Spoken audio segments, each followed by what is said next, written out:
नमस्कार दोस्तों, स्वागत है आपका आज के मुख्य समाचार में, जिसमें सबसे पहली और बड़ी खबर में आपको बताएंगे कि यूक्रेन के चारों तरफ रूस ने इकट्ठा कर लिया है तबाही का सामान।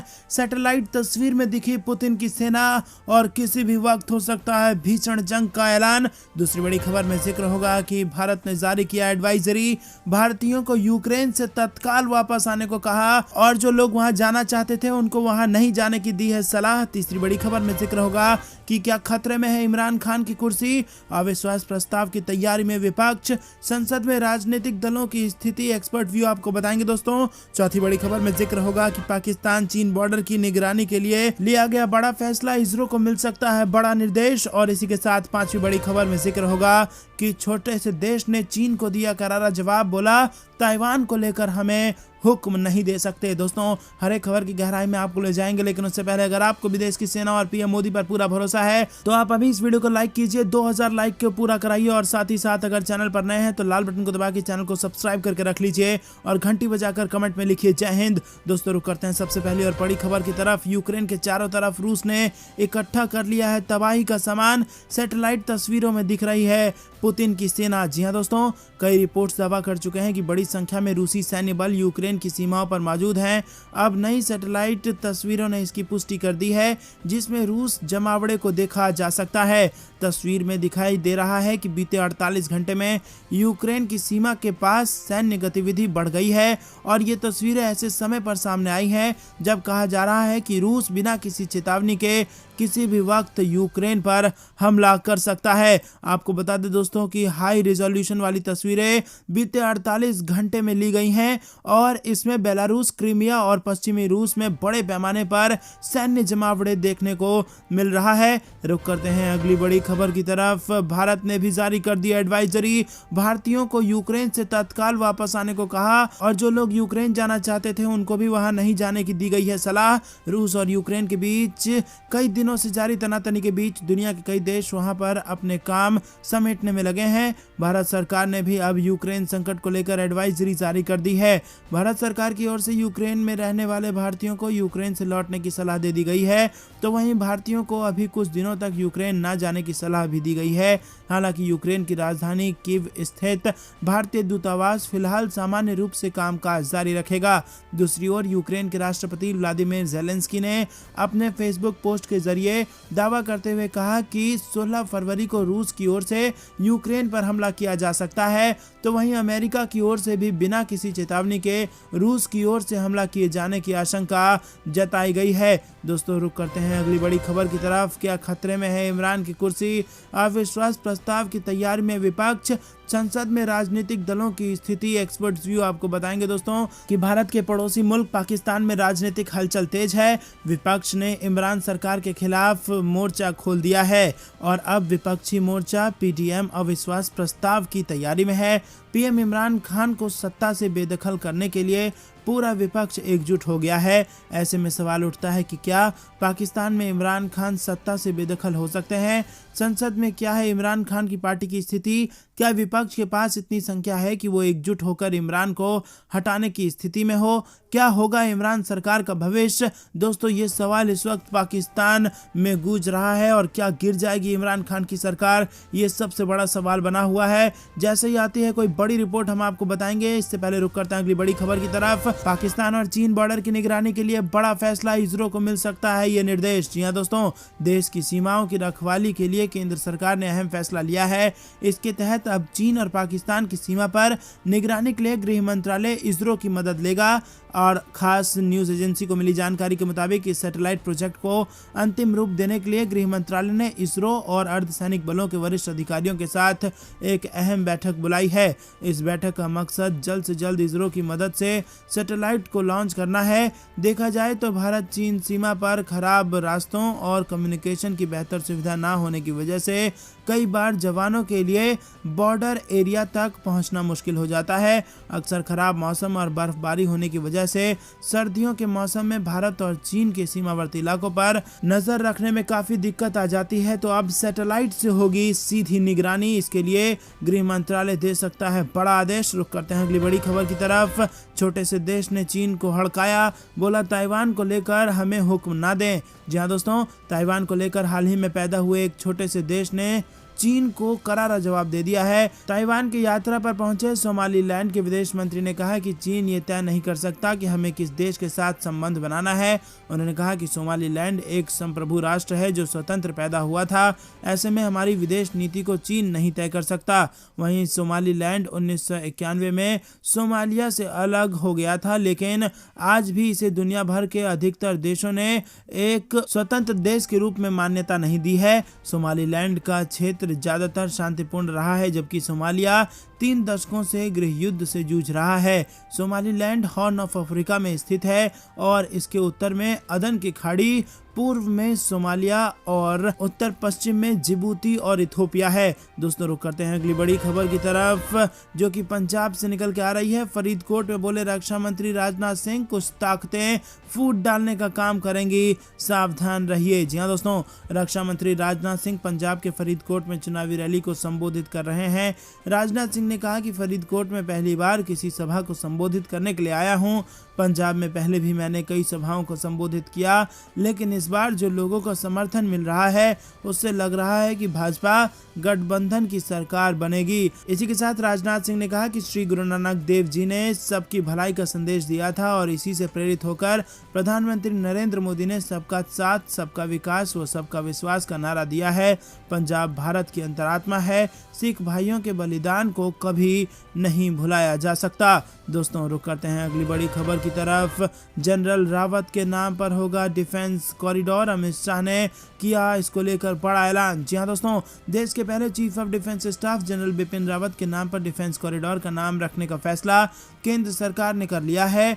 बरुआ सागर में जनसभा के दौरान गृह मंत्री अमित शाह ने अपने भाषण के दौरान इसकी जानकारी दी है। यह औद्योगिक गलियारा उत्तर प्रदेश के 6 जिलों झांसी, चित्रकूट, लखनऊ, कानपुर, आगरा और अलीगढ़ से होकर गुजर रहा है। 5071 हेक्टेयर भूमि में डिफेंस कॉरिडोर बन रहा है और इसकी सबसे ज्यादा 3025 हेक्टेयर भूमि झांसी में है, जबकि कानपुर में 20%, चित्रकूट में 10, आगरा में 6, लखनऊ में 4 और अलीगढ़ में 1% भूमि है। झांसी की गरौठा तहसील के 6 गांव में 1000 हेक्टेयर से ज्यादा जमीन ली जा चुकी है। भारत डायनामिक्स लिमिटेड का शिलान्यास हो चुका है। रक्षा मंत्रालय का ये उपक्रम 400 करोड़ का निवेश करेगी और आकाश मिसाइल बनाएगी। दोस्तों रुक करते हैं अगली बड़ी खबर की तरफ। चारा घोटाला के एक और केस में लालू यादव दोषी, 139 करोड़ की हुई थी अवैध निकासी। जी हां दोस्तों, बड़ी खबर यहां पर निकल के आ रही है। लालू प्रसाद यादव चारा घोटाला के दोरंदा केस में भी दोषी ठहराए गए हैं और ये मामला दोरंदा कोषागार से 139 करोड़ रुपए की अवैध निकासी से जुड़ा हुआ है। रांची स्थित सीबीआई की स्पेशल कोर्ट ने यह फैसला सुनाया है। मामले में सजा का ऐलान 21 फरवरी को होगा। अगर 3 साल से कम की सजा होती है तो यहीं से लालू को जमानत मिल जाएगी। अगर ऐसा नहीं होता तो लालू को कस्टडी में ले लिया जाएगा। लालू समेत इस केस में अन्य भी आरोपी थे। सीबीआई कोर्ट ने 24 को बरी कर दिया है, वहीं 36 को दोषी ठहराया गया है। मामले में पूर्व सांसद जगदीश शर्मा, पीएसी के तत्कालीन अध्यक्ष ध्रुव भगत को भी दोषी माना गया है और उनको 3-3 साल की सजा सुना दी गई है। रुक करते हैं अगली बड़ी खबर की तरफ। वैक्सीनेशन ने दिखाया फायदा, ओमिक्रॉन की लहर के दौरान इस मामले में आई भयंकर कमी। जी हां दोस्तों, देश में कोरोना वायरस का आतंक बना हुआ है और हर रोज कोरोना के नए केस सामने आ रहे हैं और कोरोना के कारण कई लोगों की मौत भी हो रही है। और इस बीच वैज्ञानिक ने एक शोध में पाया है कि बिना वैक्सीन वाले लोगों की तुलना में वैक्सीन लगवा चुके लोगों को ओमिक्रॉन लहर के दौरान स्वास्थ्य संबंधी जटिलताओं का अधिक सामना नहीं करना पड़ा और इन लोगों को गहन चिकित्सा सुविधा की जरूरत भी कम देखी गई है। वहीं सीडर सिनाई मेडिकल सेंटर और centre for disease control and prevention द्वारा किए गए अध्ययन से पता चला है कि ओमिक्रॉन लहर में अस्पताल में भर्ती होने के दौरान कम रोगियों की मृत्यु हुई, जबकि डेल्टा लहर में भर्ती होने वाले रोगियों में 8.3% की मौत हुई थी। और वहीं अमेरिका में सीडर सिनाई मेडिकल सेंटर के शोधकर्ता मैथ्यू मोड्स ने कहा कि कुल मिलाकर वैक्सीन लगे मरीजों को ओमिक्रॉन लहर में गहन देखभाल इकाई में भर्ती होने की कम आवश्यकता पड़ी थी और डेल्टा संक्रमण की तुलना में यात्रिक वेंटिलेशन की आवश्यकता भी कम देखी गई थी। रुक करते हैं अगली बड़ी खबर की तरफ, जो कि मौसम विभाग से निकल के आ रही है। उत्तर भारत में बढ़ा न्यूनतम तापमान, कई इलाकों में बारिश की संभावना। आज का मौसम भी आपको बताएंगे। जी हाँ दोस्तों, उत्तर भारत के अधिकतर राज्यों में अब धीरे धीरे न्यूनतम तापमान में वृद्धि हो रही है और भारतीय मौसम विज्ञान विभाग के मुताबिक पहाड़ियों और उत्तर पश्चिम और मध्य भारत के कुछ हिस्सों में भी न्यूनतम तापमान में मामूली बढ़ोतरी हुई है। वहीं पंजाब, हरियाणा और उत्तर प्रदेश के उत्तरी हिस्सों में सुबह और शाम के वक्त कोहरे की धुंध देखने को मिली है। जम्मू कश्मीर और आसपास के क्षेत्रों पर पश्चिमी विक्षोभ यानी वेस्टर्न डिस्टर्बेंस बना हुआ है। इसके चलते मुजफ्फराबाद, लद्दाख और जम्मू कश्मीर में हल्की से मध्यम बारिश और हिमपात हो सकता है।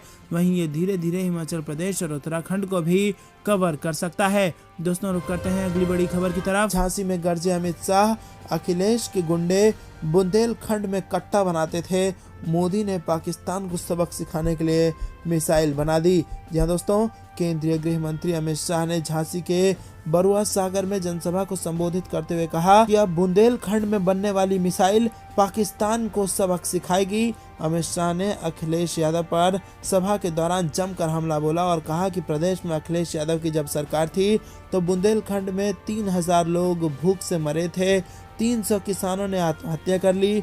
सपा सरकार में गुंडे खुलेआम जमीन पर कब्जा कर लेते थे। गृहमंत्री ने कहा कि अखिलेश यादव ने 5 साल में अपने परिवार के 45 सदस्यों को अलग अलग पद पर बैठाने का काम किया है।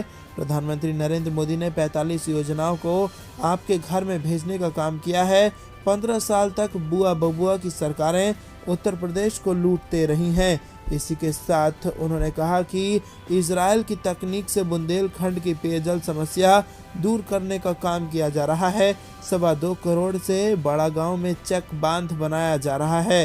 दोस्तों, रुक करते हैं अगली बड़ी खबर की तरफ। बुलडोजर घुमाकर योगी ने 2000 करोड़ की जमीन करवा दी खाली, अमित शाह का योगी के समर्थन में ऐलान। जी हाँ दोस्तों, केंद्रीय गृह मंत्री अमित शाह ने सोमवार को समाजवादी पार्टी के प्रमुख अखिलेश यादव पर तीखा प्रहार करते हुए कहा कि उनके 5 साल के शासन में गरीबों की जमीन पर कब्जा किया गया, लेकिन योगी आदित्यनाथ की सरकार ने 2000 करोड़ रुपए की जमीन को बुलडोजर घुमाकर खाली करवा दिया। झांसी में भाजपा के सहयोगी अपना दल की उम्मीदवार के पक्ष में आयोजित चुनाव जनसभा में अमित शाह ने कहा कि 5 साल में अखिलेश के गुंडों ने सरकारी और प्रदेश के गरीबों की जमीन पर कब्जा किया, लेकिन योगी आदित्यनाथ ने 2000 करोड़ रुपए की जमीन को बुलडोजर घुमाकर खाली करवा लिया। दोस्तों, रुक करते हैं अगली बड़ी खबर की तरफ। पंजाब में प्रधानमंत्री मोदी का विरोध करने वाले किसान नेता घरों में नजरबंद, जलंधर रैली से पहले पुलिस का बड़ा एक्शन। जी हाँ दोस्तों, आपको बता दें कि प्रधानमंत्री नरेंद्र मोदी की जलंधर के पीएपी ग्राउंड में होने वाली रैली के पहले पंजाब पुलिस ने बड़ी कार्रवाई की है। पुलिस ने पीएम मोदी का विरोध करने वाले किसान नेताओं को उनके घरों में ही नजरबंद कर दिया। पुलिस ने सोमवार को तड़के ही विभिन्न गांव में उनके घरों के बाहर नाकेबंदी कर उनके घर से बाहर निकलने पर रोक लगा दी है। दोस्तों, रुक करते हैं अगली बड़ी खबर की तरफ। पुलवामा शहीदों को श्रद्धांजलि। कुपवाड़ा में आतंकवाद के खिलाफ तिरंगा रैली, राष्ट्रगान के साथ लगे भारत माता की जय के नारे। जी हाँ दोस्तों, पुलवामा हमले में शहीद जवानों को देश के साथ पूरे प्रदेश में भी श्रद्धांजलि दी जा रही है। सबसे पहले सीआरपीएफ मुख्यालय लेथपोरा में जाबाजों को याद किया गया और इसी क्रम में कुपवाड़ा जिले के लोलाब में भी कश्मीरी युवाओं ने भी शहीदों को याद किया। युवाओं ने छात्रों के साथ मिलकर तिरंगा रैली निकाली और हाथों में तिरंगा और भारत माता की जय के नारे लगाते हुए उन्होंने आतंकवाद का समर्थन करने वालों को हकीकत दिखाई। वहीं उत्तरी कश्मीर के कुपवाड़ा जिले में लोलाब घाटी के छात्रों और युवाओं ने पाकिस्तान प्रायोजित आतंकवाद की निंदा करते हुए इसे खत्म करने की मांग की। Lolab student and youth forum द्वारा आयोजित कार्यक्रम की शुरुआत शहीदों की याद में दीप प्रज्वलित करने के साथ शुरू हुई और इसके बाद 2 मिनट का मौन रखा गया और उसके बाद आतंकवाद के खिलाफ तिरंगा रैली निकाली गई। रुक करते हैं अगली बड़ी खबर की तरफ। खतरे में इमरान खान की कुर्सी, पाकिस्तान में तख्ता पलट की हो रही है तैयारी। जी हाँ दोस्तों, पाकिस्तान में तख्ता पलट की खबरें यहाँ पर तैयारी जोर से चल रही है, ऐसी खबर आ रही है। लगभग हर मोर्चे पर नाकाम साबित हुई इमरान खान को विपक्ष प्रधानमंत्री की कुर्सी से हटाने के हर संभव प्रयास में लगा हुआ है और इसी के तहत विपक्षी गठबंधन पाकिस्तानी डेमोक्रेटिक मूवमेंट ने इमरान सरकार के खिलाफ नो कॉन्फिडेंस मोशन लाने का फैसला किया है। और इस बीच इमरान की तीसरी पत्नी बुशरा बीबी ने भी उनके खिलाफ मोर्चा खोल दिया है। बुशरा के घर छोड़कर जाने की खबर सामने आ रही है। विपक्षी गठबंधन द्वारा नाकाम इमरान खान सरकार के खिलाफ पाकिस्तान की संसद में नो कॉन्फिडेंस मोशन यानी अविश्वास प्रस्ताव लाने की तैयारी की जा रही है। विपक्षी पार्टियों के इस गठबंधन में बिलावल अली जरदरी भुट्टो की पाकिस्तान पीपल्स पार्टी, नवाज शरीफ की पाकिस्तान मुस्लिम लीग और इमरान खान सरकार में सहयोगी पार्टियां मुत्तहिदा कौमी मूवमेंट व पाकिस्तान मुस्लिम लीग भी शामिल है। ये सभी दल सरकार से नाराज बताए जा रहे हैं। दोस्तों, रुक करते हैं अगली बड़ी खबर की तरफ। कोरोना पड़ा कमजोर, नाइट कर्फ्यू का समय घटा और अब रात 11 बजे से सुबह 6 बजे तक लगेंगी पाबंदियां। जी हाँ दोस्तों, नाइट कर्फ्यू अब रात 11 बजे से सुबह 6 बजे तक लागू रहेगा और इस अवधि में सिर्फ जरूरी कार्य से बाहर निकलने की अनुमति होगी। उधर स्विमिंग पूल खोलने की इजाज़त अभी नहीं दी गई है। नाइट कर्फ्यू के समय बदलाव के संबंध में जिलाधिकारी ने सोमवार को आदेश जारी कर दिया है। गाजियाबाद जिले में कोरोना संक्रमण की रफ्तार धीमी पड़ने लगी है और कुछ दिन पहले मरीजों की संख्या में जिस तेजी से उछाल आया था उसी तेजी से अब संक्रमण कम होता नजर आ रहा है। इसके मद्देनजर पाबंदियों में ढील देने का सिलसिला आरंभ हो गया है। जिले भर में रात्रिकालीन कर्फ्यू के समय में परिवर्तन कर दिया गया है और नाइट कर्फ्यू रात 11 बजे से सुबह 6 बजे तक प्रभावी रहेगा। वहीं डीएम राकेश कुमार सिंह ने इस बाबत आदेश जारी कर दिया है। रुक करते हैं अगली बड़ी खबर की तरफ। एलएसी पर तनाव के लिए भारत ने चीन को बताया जिम्मेदार, ड्रैगन अब दे रहा है शांति की दुहाई। जी हाँ दोस्तों, आपको बता दें कि चीनी विदेश मंत्रालय के एक अधिकारी ने सोमवार को कहा कि चीन और भारत को वास्तविक नियंत्रण रेखा पर शांति एवं स्थिरता बरकरार रखने पर हुए सीमा समझौते का अनुपालन करना चाहिए। दरअसल कुछ दिन पहले विदेश मंत्री एस जयशंकर ने लिखित समझौते का चीन द्वारा सम्मान नहीं किए जाने के चलते एलएसी पर मौजूद स्थिति के लिए बीजिंग को जिम्मेदार ठहराया था, जिसके बाद चीन ने ये प्रतिक्रिया व्यक्त की है। वैन बिन ने जयशंकर के बयान पर प्रतिक्रिया व्यक्त करते हुए कहा कि सीमा मुद्दे पर चीन ने हमेशा ही कहा है कि हम उन संधियों और समझौतों का अनुपालन करना चाहते हैं जिन पर हमने हस्ताक्षर किए हैं और हम सीमावर्ती क्षेत्र में संयुक्त रूप से शांति एवं स्थिरता कायम रखना चाहते हैं। दोस्तों, रुक करते हैं अगली बड़ी खबर की तरफ। देवी के दर्शन करना चाहता था, पंजाब प्रशासन ने हाथ खड़े कर लिए, जलंधर की रैली में दहाड़े पीएम मोदी। जी हाँ दोस्तों, आपको बता दें कि पंजाब की चुनावी जंग में अब सभी दल ने पूरी ताकत झोंक दी है।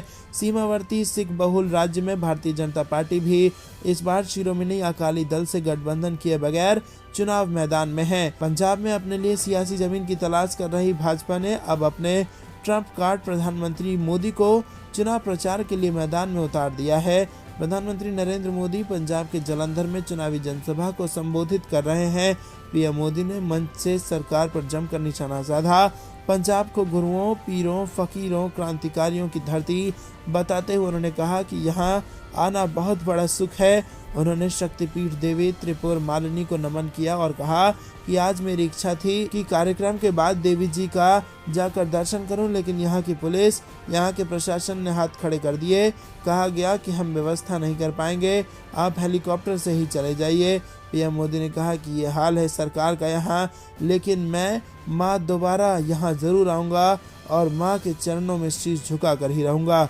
दोस्तों, रुक करते हैं अगली बड़ी खबर की तरफ। मुल्क को महंगाई और गरीबी में धकेला, फिर उठी इमरान खान के इस्तीफे की मांग। जी हाँ दोस्तों, आपको बता दें कि पीएमएल-एन की प्रवक्ता मरियम औरंगजेब ने पाकिस्तान के प्रधानमंत्री इमरान खान के बयान पर पलटवार किया और इमरान खान को लाइव टेलीविजन के शो के दौरान इमरान खान के बयान पर पलटवार करते हुए कहा कि पीएम की टिप्पणियां भय और निराशा से भरी हुई हैं और इसका मतलब है कि उनकी कुर्सी जाने के दिन नजदीक आ गए हैं। वहीं इस्लामाबाद में एक संवाददाता सम्मेलन को संबोधित करते हुए औरंगजेब ने देश को महंगाई और गरीबी में धकेलने के लिए पाकिस्तान के प्रधानमंत्री को फटकार लगाते हुए कहा कि उन्हें तुरंत इस्तीफा दे देना चाहिए, वो पाकिस्तान के लिए बहुत महंगे साबित हो रहे हैं। उन्होंने दावा करते हुए कहा कि सत्ताधारी पार्टी 6 साल तक एक भी दस्तावेज जमा नहीं कर सकी है।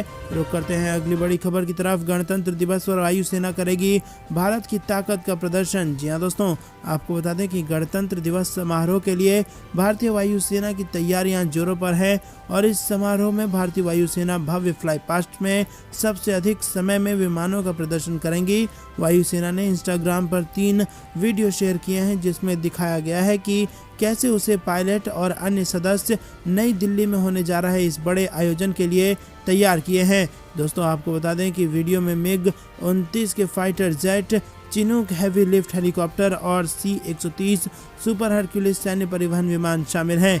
रुक करते हैं अगली बड़ी खबर की तरफ। गणतंत्र दिवस से ठीक पहले श्रीनगर में ग्रेनेड हमला, 3 नागरिक हुए जख्मी।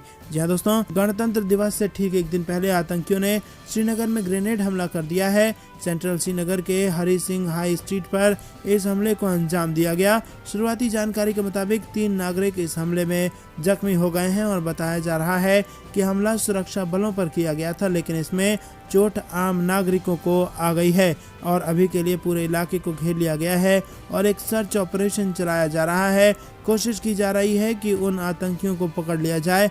वैसे सेना और पुलिस के पास ये इनपुट पहले से थे कि कुछ आतंकी पीओके के रास्ते घाटी में घुस सकते हैं। गणतंत्र दिवस से पहले और उस दिन भी बड़े हमले की साजिश थी और ऐसे में सेना पहले से मुस्तैद थी और सख्ती भी बढ़ा दी